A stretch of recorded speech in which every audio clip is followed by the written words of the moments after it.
A day after a Texas judge strikes down Obamacare, President Trump's calling on Congress to pass a, quote, strong law that provides great health care and protects pre-existing conditions. This while Democrats vow to appeal the ruling. Plus, Interior Secretary Ryan Zinke out, joining the growing list of administration members leaving at the halfway mark as President Trump announces that Mick Mulvaney will be acting White House Chief of Staff once John Kelly leaves at the end of the year. And there's still no deal in Congress to fund President Trump's border wall, but the clock is ticking, and there are now just 6 days to go before a possible government shutdown.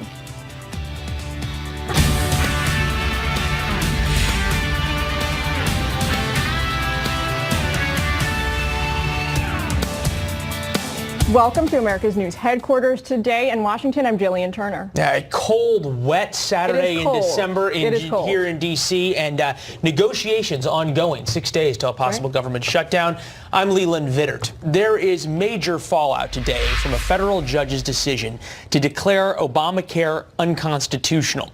The ruling coming hours before today's deadline to sign up for 2019 coverage. Here's what you're going to find when you log on to healthcare.gov. A message in red saying, quote, the court's decision does not affect this season's open enrollment.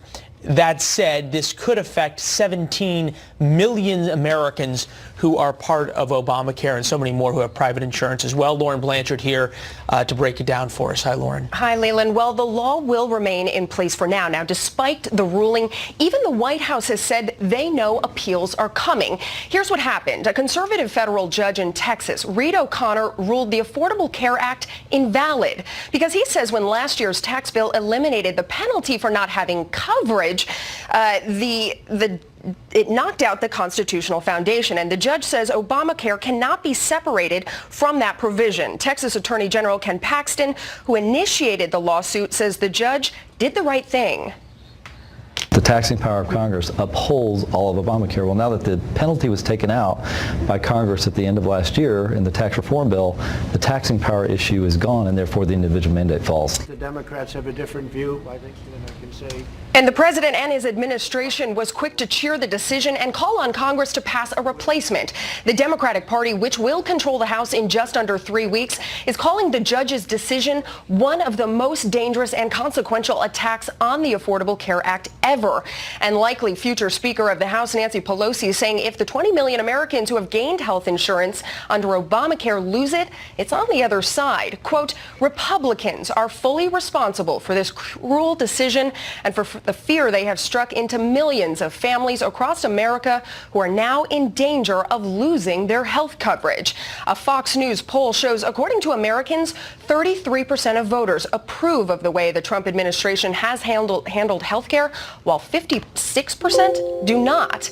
And if the lawsuit makes it to the Supreme Court, as many think it will, it would be the third time the justices consider fundamental provisions of Obamacare. Twice before, Leland, it has been upheld. And now we have a very, very different court than we did those two times. Lauren Blanchard with us on that. More throughout the show, including reaction from members of Congress. Jillian? President Trump's on Twitter this morning, as he is many Saturdays. He's excited about the new Obamacare ruling coming out of Texas. Ellison Barber has the latest from the White House. Ellison? Hi, Jillian. Yeah, President Trump is doing somewhat of a victory lap when it comes to the latest ruling on Obamacare, tweeting that it is great news for America and something that he, quote, predicted all along. He then went on to tweet, Congress must pass a strong law that provides great health care and protects pre-existing conditions. Mitch and Nancy, get it done. But Democratic leader Nancy Pelosi says voters want to keep Obamacare, and she pointed to midterm successes among House Democrats as evidence of that.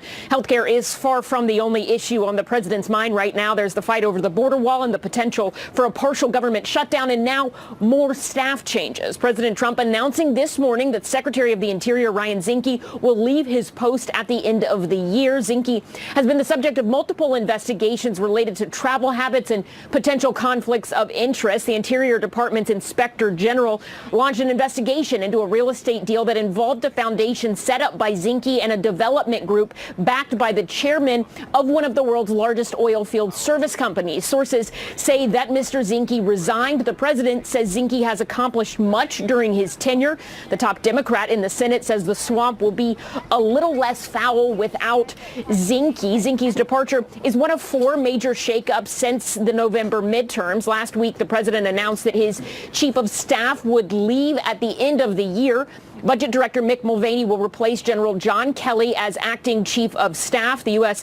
ambassador to the United Nations, Nikki Haley, is leaving her job. The president is hoping the Senate will approve State Department spokesperson Heather Nauert as the next UN ambassador. Attorney General Jeff Sessions, of course, resigned in early November at President Trump's request. Mr. Trump later announced his plans to nominate former Attorney General William Barr as Sessions' replacement. All of this has led to rumors and speculations about a chaotic White House with powerful, coveted jobs that most people in D.C. seem to not want to take on. The president pushing back against some of those rumors, those suggestions, particularly when it comes to the chief of staff position. He tweeted that many people wanted that job and then added that he believes Mick Mulvaney will do a good job. Jillian? Ellison, thanks for breaking that down for us. Leland? All right, and with that, we bring in GOP financier and fundraiser Dan Palmer from the West Coast. Dan, good to see you. You think about this now. You've got Zinke out, Pruitt out, and Price out, all, shall we say, under fairly swampy conditions. Does this make it harder for Republicans as they try to push this narrative that the president is the one who's draining the swamp and his administration is going to be far different than the way so many others have operated? I don't think so. I think we live in a world of accelerated change, and the White House is certainly not immune to that. The most significant change is the president has grown into the job and has more clarity as to who will be effective carrying his agenda. You know, I can't think of, maybe there's one example where the replacement wasn't an upgrade from the original holder of a position. But in general, this administration continues to move to greater and greater competency piece by piece. So I don't buy the narrative at all that this is a case of disarray or making it harder to govern. I don't buy that at all. We were told by the president that he was going to only hire the best and the brightest. So does he need a do-over on a few of these? Well, let's look at the chief of staff position to begin with. When Trump came into office, he was new to government, and he was, in fact, just finished a hostile takeover of the Republican Party, winning the nomination, winning the presidency. He was not a dyed-in-the-wool Republican, and so he hired Reince Priebus, who was the RNC chairman, as a bridge to the establishment in a hope to unify the party, and also as a channel of communication to fellow Wisconsinite Paul Ryan. You know, largely Reince failed in that, and so he brought in General Kelly to calm the waters in the White House and stem the leaks and get the trains to run on time, and he generally succeeded. But the job of the next White House chief of staff is to prepare this president to enter the 2020 cycle in better shape than he is today, and that involves fighting with a democratically led Congress. Mick Mulvaney is highly qualified, so I think in each instance the president has reached out to the tool he needs. You know, you think about Priebus, who, by your admission, was really a failure in what he was brought on in terms of being the bridge to the legislative branch to try and bring in more of the president's agenda. General Kelly, for whatever order he brought to the White House, still, in terms of being able to deal with Congress and get things like repeal and replace of Obamacare passed, get immigration and border wall funding passed, both of those have come up as failures. Now you've got Mick Mulvaney, who's going to also have to deal with a Democratic Congress that is really hostile when it comes to investigations. Yeah, I agree. But, you know, General Kelly did bring order. He did stem the leaks, and they were able to get the tax deal done, and they were able to get a couple of judges confirmed to the Supreme Court. So they did get some things done. But this is an entirely different regime now. You know, Kelly was presiding over a single-party control of government and trying to unify the party.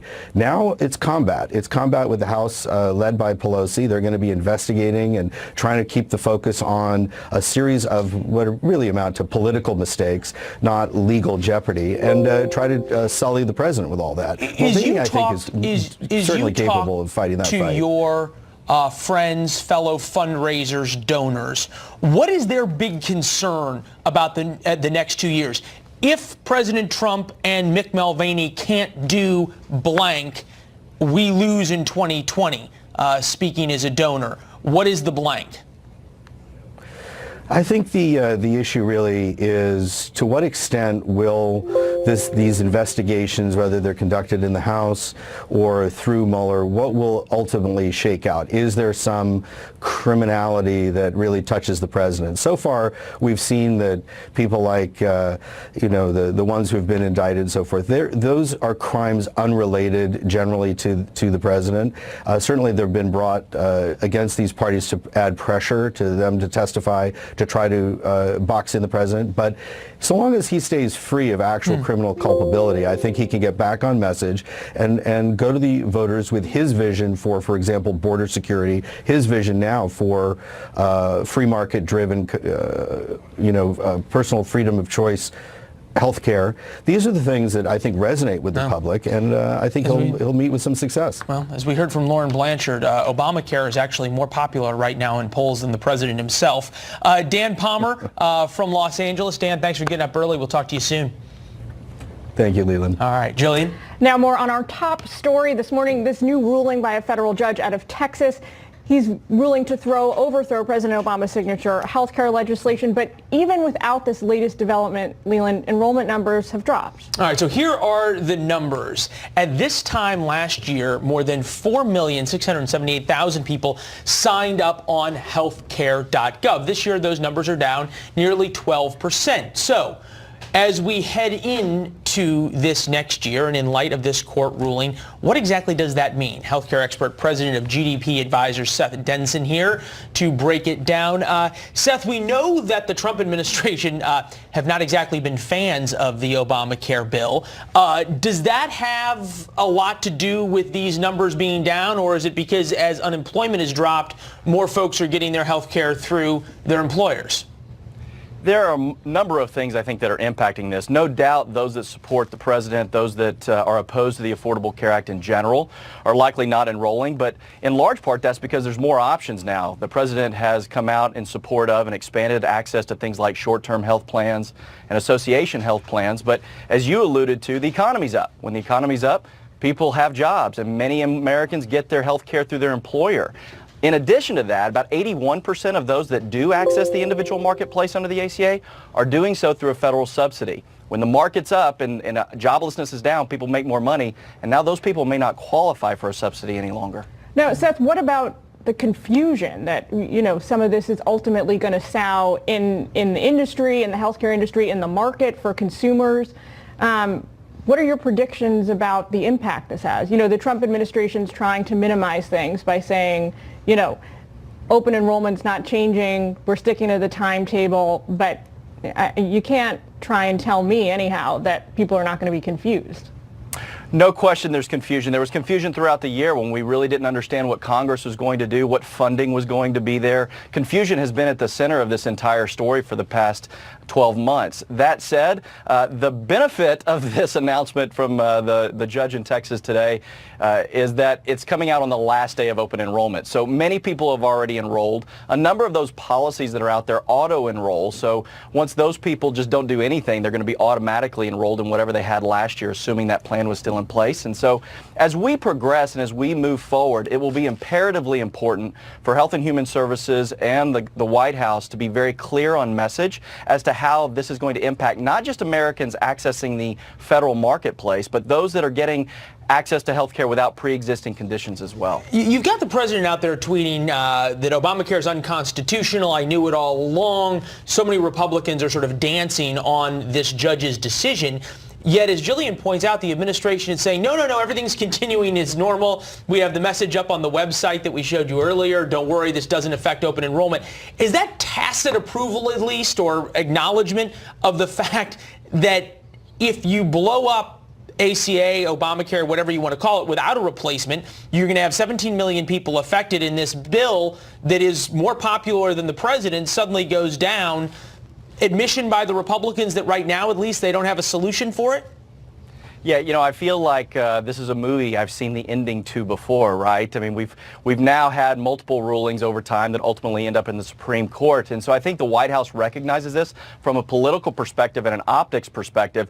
Let's not quickly throw out 17 million Americans directly and those indirectly that are impacted by the elimination of pre-existing conditions. We need to stay on message and make sure that we reassure the American public that their health care is going to remain stable, at least for now. I mean, and this has been up the chain to the Supreme Court. This would be the third time. It's before this, you know, the nation's highest court. So, I mean, it stands to reason that lots of Americans, some of the 17 million you point out, are going to feel like this issue has been legislated, this issue has been weighed on through the court system. Why is this still going on? Well, listen, those that opposed this law and have from the beginning are adamantly, continuously trying to dismantle it in any way possible. Congress failed to do it, and so we're going to continue to press. The challenge that we have here, though, is that the makeup of the Supreme Court, while we do have 2 new justices, the swing vote on this was actually Judge Roberts.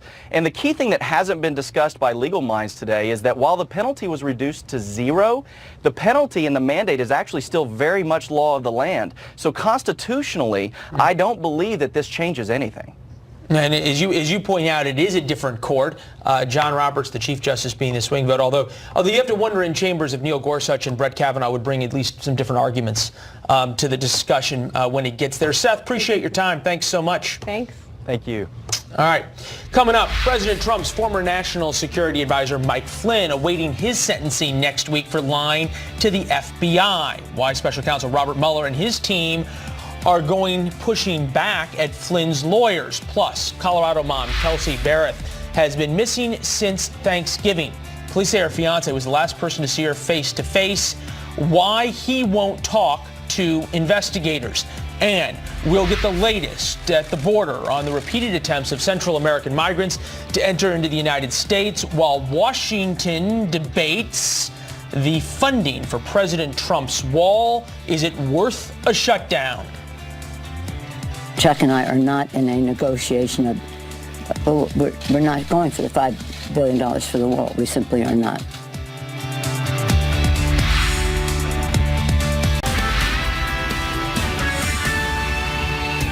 Well, President Trump has made no secret about what he thinks of the Mueller investigation. Today, no difference. The tweet this morning, wow, 19,000 texts between Lisa Page and her lover, Peter S. of the FBI in charge of the Russia hoax, were just reported as being wiped clean and gone. Such a big story that will never be covered by the fake news witch hunt! Exclamation point. This comes ahead of the sentencing for former National Security Advisor Michael Flynn. Garrett Tenney with us on the latest there and the president's reaction to it. Hi, Garrett. Hey, Leland, you got to remember, the whole reason we have these documents now is because Michael Flynn's legal team accuses the FBI of urging him not to bring an attorney to the interview that he had with agents and then failing to tell him that it was a crime to lie to the Bureau. And the newly released documents confirm those claims. The meeting was arranged by then Deputy Director of the FBI, Andrew McCabe, and in a note of one of his conversations with Flynn, McCabe wrote that he told Flynn he wanted, quote, to have 2 of my agents interview him as quickly, quietly, and discreetly as possible, adding, I further stated that if Lieutenant General Flynn wished to include anyone in the meeting, like the White House counsel, for instance, that I would need to involve the Department of Justice. Flynn then agreed to meet with the agents alone. Now, Mueller's team argues that the FBI did nothing wrong and that nobody forced Flynn to lie on multiple occasions to agents and members of the administration about his contact with Russia's ambassador, writing, quote, a sitting national security advisor, former head of an intelligence agency, retired lieutenant general and 33-year veteran of the armed forces knows he should not lie to federal agents. The defendant undoubtedly was aware, in light of his many years working with the FBI, that lying to the FBI carries serious consequences. But Harvard law professor Alan Dershowitz says Flynn's case highlights a law enforcement tactic that every American should be concerned about.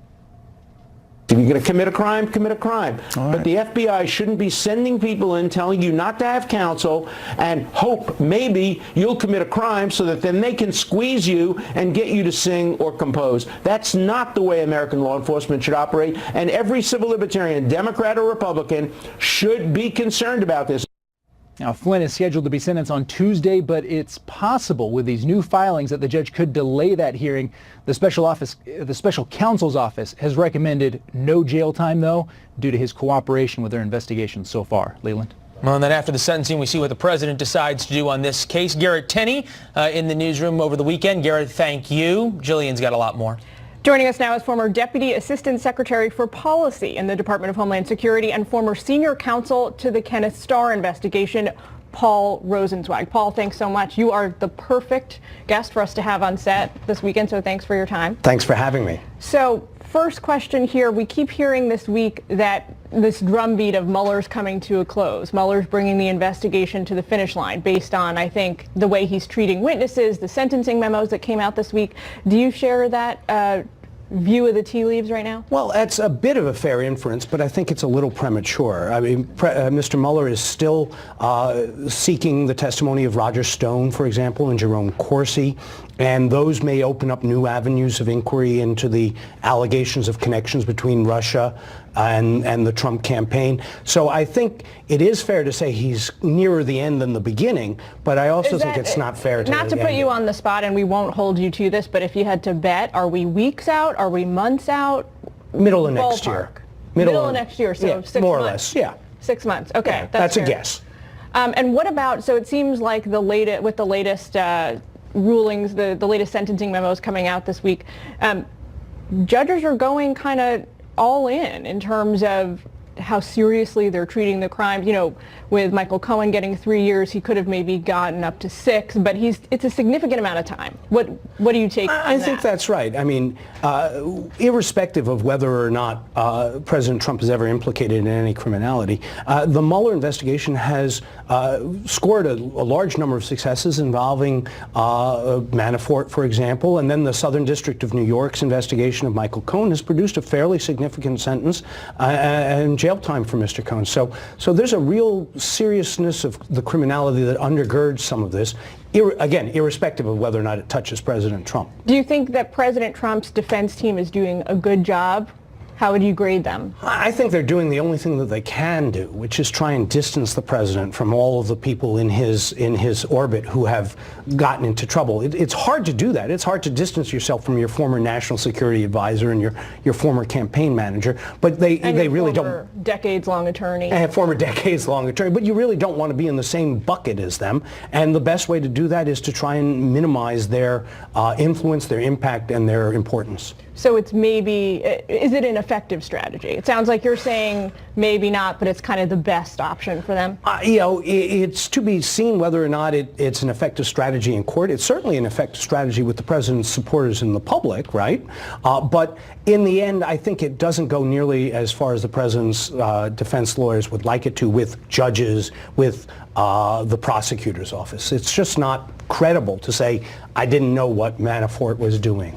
Have you seen other investigations of sitting presidents that have looked like this? Meaning, when you were working on the Clinton investigation, were there these sort of spin-off investigations President Trump's facing, or his associates are facing criminal investigations in New York? Well, there's a difference. In the independent counsel era, when I was there, all of the investigations of a president got lumped into a single bucket. So Ken Starr's investigation went from Whitewater to Monica Lewinsky. Here, the Mueller investigation has been relatively narrowly circumscribed, and when they find something new, like Michael Cohen and the campaign financings, they spin it off. Let me just stop you there for a second. So you're saying the investigation has been fairly contained. The president's supporters have been saying all along it's been spinning out of control. Why are they looking at the president's finances? That's out of bounds. So you don't really buy all of that? Well, the president's finances are being investigated not by Mr. Mueller, but by the Southern District of New York, at least as far as we can tell from the outside. The Mueller investigation has been circumscribed to Russia's social media interference, Russia's theft of of emails from the Democratic National Committee and any real connections with them. The only thing that's really outside of that bound was Paul Manafort. And you can kind of understand. Well, Manafort's assistance to the and money laundering involving the Ukrainians was really not that closely connected to the Russia investigation. I think he was a target who came across their screen early on, and it's pretty hard for a prosecutor to ignore $73 million worth of alleged fraud. So they might have spun that off, but because Manafort was so tightly tied to the Trump campaign, I think they thought that by bringing him in, they might get some value for the rest of their investigation. Paul Rosenzweig, thanks so much for your time this afternoon. We appreciate it. Thanks for having me. We'll check back in with you again soon. Be sure to catch Fox News Sunday tomorrow. Chris Wallace talks to President Trump's attorney Rudy Giuliani and gets his reaction to Michael Cohen's 3-year prison sentence. Check your local listings for the time and channel there. But also tomorrow, Media Buzz. Howie Kurtz will break down the media frenzy this week over the Mueller probe, who got their coverage right and who just spinned. That's Sunday at 11 a.m. Eastern. Out to Colorado, the fiance of a missing Colorado mom won't speak to police what they want to ask them. And House members from both sides of the aisle on a judge's ruling to declare Obamacare unconstitutional, what it means in the government shutdown fight.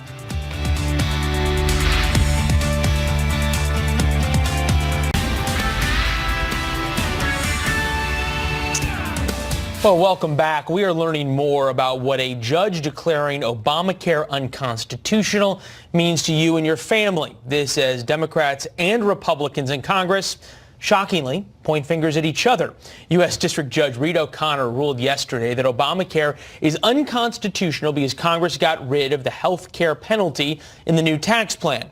President Trump hailing the ruling, tweeting, "As I predicted all along, Obamacare has been struck down as an unconstitutional disaster. Now Congress must pass a strong law that provides great health care and protects pre-existing conditions. Mitch and Nancy get it done." Speaking of Nancy, House Speaker designee Nancy Pelosi saying in a statement that when Democrats take over in January, the House of Representatives will move swiftly to formally intervene in the appeals process to uphold the life-saving protections for people with pre-existing conditions. This comes just the evening before today's deadline for open enrollment. The healthcare.gov website says that the current open enrollment will not be impacted by the ruling, and the White House says that Obamacare will remain in force during all the appeals. Joining us now with more on this ruling is Congresswoman Elise Stefanik. She is, for a couple of more weeks anyway, still the youngest serving member in the House of Representatives until the new Congress comes in. So I hope you enjoy that while you've got it. I do. Good to be on. Time marches on, and congratulations to all the new young members. So, Congresswoman, what's your reaction to this ruling out of Texas about Obamacare? Sure. So my reaction is we know the Affordable Care Act is failing. This was passed on a party line vote. It has failed in my district. Prices continue to go up, and I believe that it's an opportunity in the next Congress to put forth better health care, focused on lowering prices and expanding access and quality. We do not need to move towards a more government-run healthcare system, and I think we should give people greater options, and of course we should protect those with pre-existing conditions as part of that package. So it sounds like you're not totally in line with President Trump's plan. Take a look at this recent Fox News polling we got this week. It tells us that 33% of Americans who were polled are supportive of the way the president's handling health care, but 56% disapprove. It's quite a wide margin. Where do you suss out the gap is here? What is the what for people that are not, even Republicans that aren't supporting the president's tack on this? So I think we need to do better when it comes to health care. I was disappointed that we were not able to pass through the House and the Senate a replacement package. Obviously that failed in the Senate. The House did their work and passed that. In the new Congress, we need to absolutely make that a priority because people are continuing to see their prices go up. They're continuing to be limited when it comes to their choices. I'm proud to have authored the largest fix to the Affordable Care Act, the repeal repeal of the auto-enrollment mandate that caused prices to go up, and it forced people to go on health care that they didn't choose for them.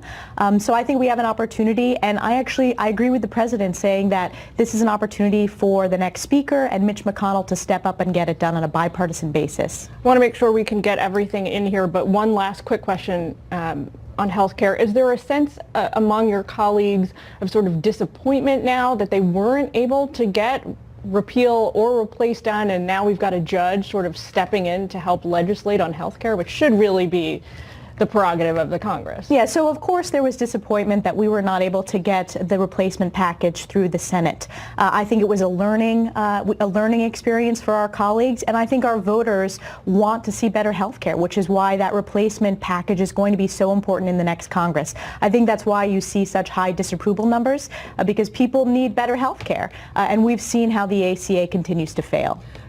Switching tacks now to foreign policy, your colleagues in the Senate passed this resolution this week sort of condemning Saudi Arabia's role in the war in Yemen. Because you're on the Armed Services Committee in the House, I've got to ask, do you agree with the measure? When it comes to the House, are you going to vote in favor of the same type of measure? So one resolution that the Senate passed is condemning Crown Prince Mohammed bin Salman's role in the killing of Khashoggi. I agree with that. I believe that the vast majority of my colleagues in the House agree with that.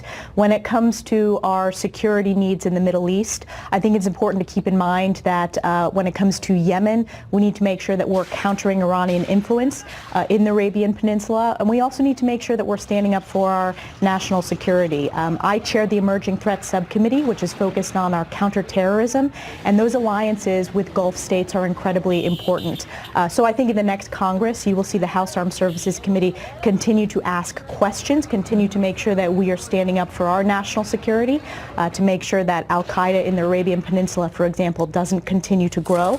But obviously, when it comes to the human rights violations, we need to hold the Saudi regime accountable for that. It's hugely important to have female voices in national security. This is something you've been working on now for a while, is working to help bring women's voices to Capitol Hill.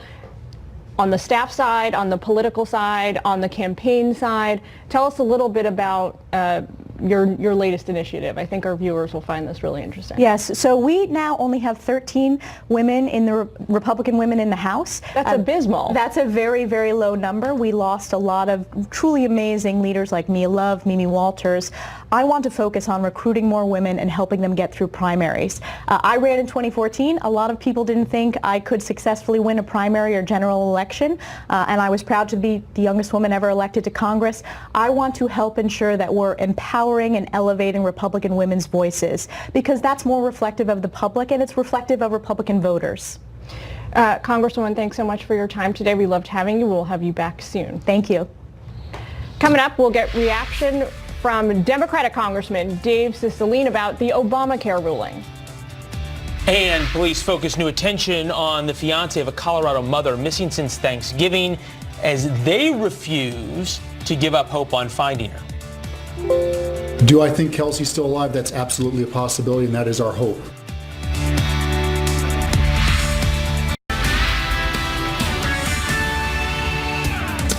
A judge's ruling declaring Obamacare unconstitutional will have major implications in this week's budget fight.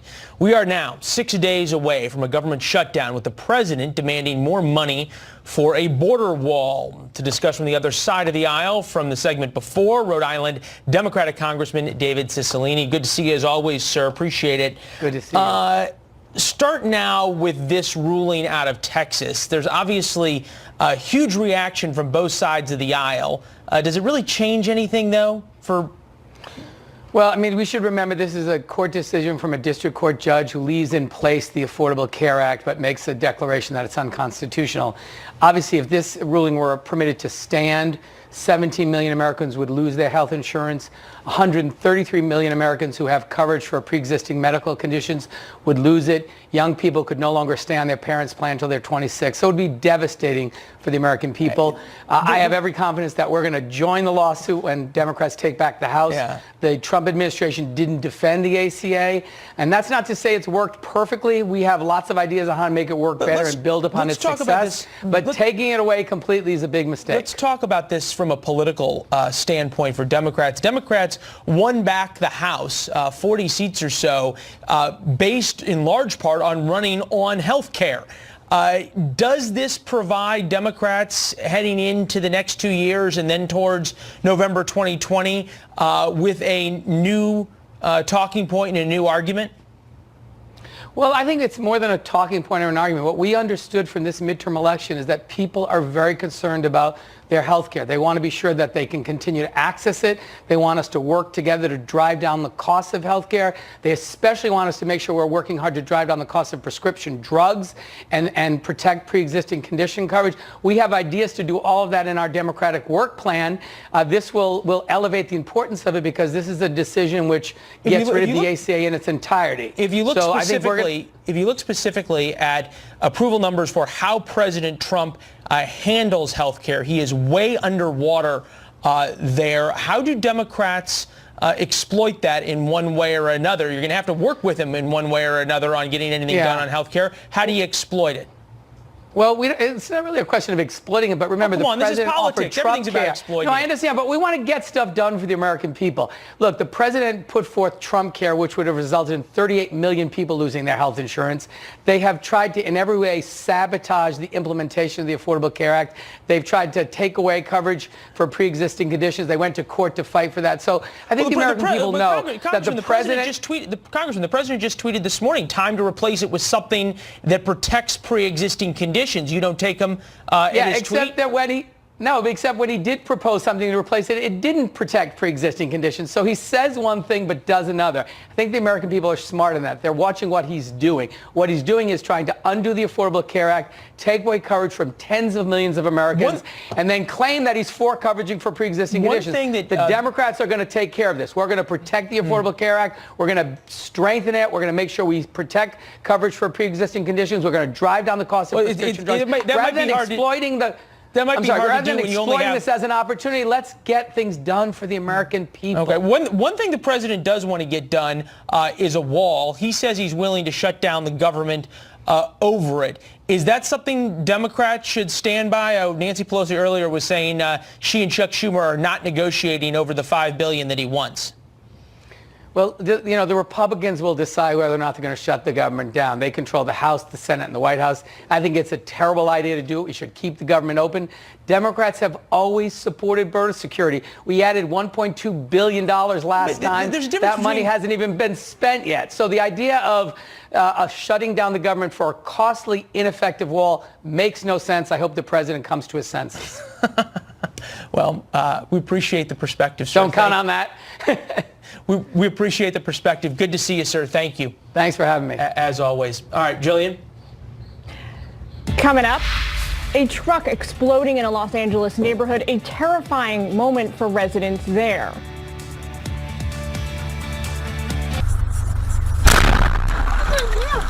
There's the explosion, and now California police want to know what caused it. What exploded was a box truck, a delivery truck, you might say.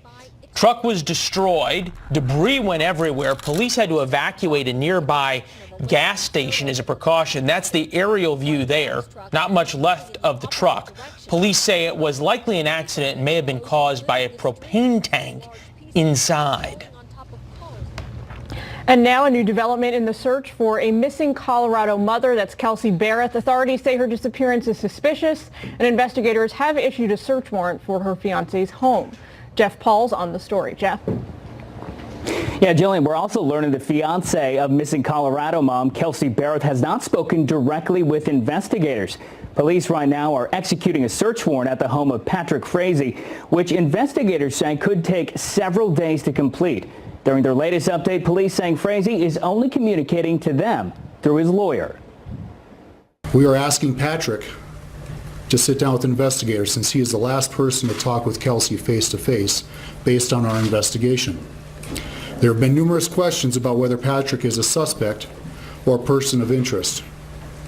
At this point, we are considering every possibility, and I'm not willing to jump to conclusions or label people involved in this highly complex investigation. Barrett last seen publicly entering a Safeway grocery store in Woodland Park, Colorado on Thanksgiving, November 22nd. Her fiancé said he last saw her that same day when they met with Barrett to pick up their daughter. 10 days later, Barrett's mom reported her missing on December 2nd.